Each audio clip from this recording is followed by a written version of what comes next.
را بھی لام اور الف کی طرح کبھی باریک اور کبھی موٹا پڑھا جائے گا، لیکن را الف اور لام سے تھوڑا سا مختلف ہے۔ اگر را کا تعلق زبر اور پیش سے ہوگا تو را موٹا پڑھا جائے گا، اور اگر را کا تعلق زیر سے ہوگا تو را باریک پڑھا جائے گا۔ اب غور سے دیکھیں، را پر زبر ہو، را ساکن ہو اور اس سے پہلے والے لفظ پر زبر ہو، را ساکن ہو اور اس سے پیچھے والا لفظ بھی ساکن ہو اور اس سے پیچھے والے لفظ پر زبر ہو، جیسے راشدن، یہاں پر را کے اوپر زبر ہے اس لیے موٹا پڑھیں گے۔ یرجعو، یرجعو میں را ساکنہ ہے، اس سے پہلے زبر ہے۔ العصر، را کا پیچھے والا لفظ ساکن ہے اور اس سے پہلے زبر ہے۔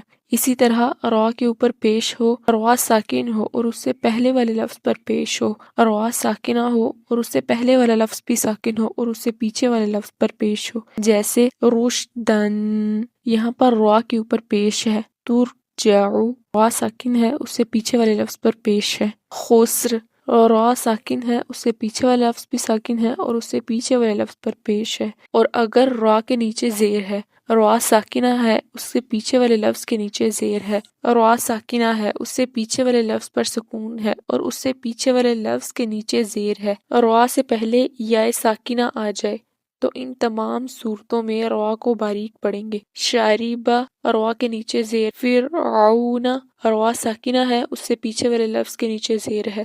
ذکر، را ساکنہ ہے، اس سے پیچھے والے لفظ پر بھی سکون ہے اور اس سے پیچھے والے لفظ کے نیچے زیر ہے۔ خیر، را ساکنہ ہے، اس سے پیچھے یا ساکنہ ہے اور اس سے پیچھے والے لفظ پر زبر ہے، تو ان چاروں صورتوں میں را باریک پڑھا جائے گا۔ 95% را اسی طرح پڑھے جائیں گے، لیکن 5% ایسے ہیں جو تھوڑے سے مختلف ہیں، ان کو جاننے کے لیے ہمیں سبسکرائب کر لیں۔